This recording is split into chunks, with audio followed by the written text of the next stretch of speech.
మెదుడు ఎలా చేసేది చూసేస్తాం. అందులో మెదుడు బాగా కడుక్కోవాలండి. కడుక్కున్న తర్వాత ఇట్లా కళాయిలోకి వేసుకొని ఆయిల్ వేసుకొని సేమ్ మసాలా అండి. దీనికి మన తలకాయకి ఎలా మసాలా వేస్తామో సేమ్ అలాగే మెదుడుకు కానీ సేమ్ యాజ్ ఇట్ ఈస్ అలాగే దింపేయాలి అంతే.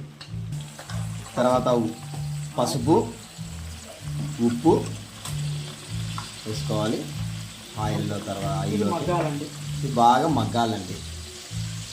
దీన్ని బాగా స్మాష్ చేసుకోవాలి. కొంచెం బాగా మగ్గే వరకు దగ్గరే ఉండి కేర్ఫుల్గా స్మాష్ చేస్తూ కలబెడుతూ ఉండాలి 4 భాగాలుగా. అప్పుడే బాగా ఉప్పు ఆయిల్ అంతా బాగా పడుతుంది. మసాలా బాగా కలబెడుతూ ఉంటే కంటిన్యూగా బాగా ఫాస్ట్గా వేయించుతూనే ఉండాలి. ఇందాక చెప్పినాం కదండి మనకి తలకాయకి మసాలా, అదే మసాలాలు కొంచెం అలాగే వేసి కలబెట్టాలి. చాలా అంటే చాలా బాగుంటుందండి టేస్ట్. ఇది ఖచ్చితంగా మీరు ట్రై చేయండి. మేము ఎలాగ చెప్పినామో అలాగనే.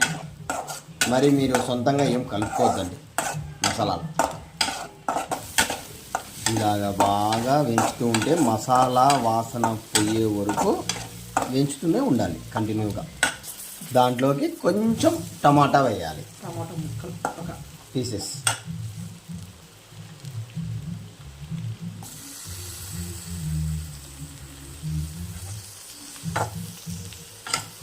ఇది వేస్తేనే టమాటా దాని టేస్ట్.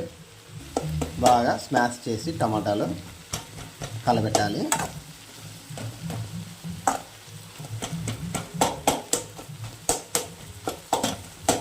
భలే ఉంటుందండి, అందరూ తినొచ్చు.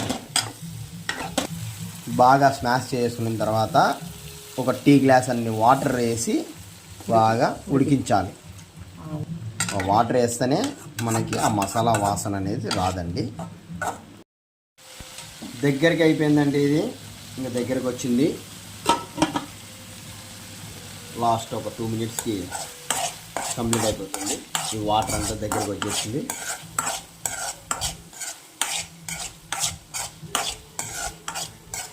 కొంచెం జ్యూసీగా ఉంటే ఆ మసాలా గ్రేవీలో తీసుకొని కొంచెం మెదుడు తింటే ఉంటే ఆహా అనిపిస్తుంది. సూపర్గా ఉంటుంది. ఇదండి కంప్లీట్ అయిపోయిందండి. ఇంకా దగ్గర పడిపోయింది పూర్తిగా. ఇంతే. మెదుడు ఈజీ అండి, చాలా ఈజీ, సూపర్గా ఉంటుంది. ఖచ్చితంగా ఒకసారి టేస్ట్ చేయండి. ఖచ్చితంగా ఒకసారి మీ ఇంట్లో ట్రై చేయండి. చాలా బాగుంటుంది.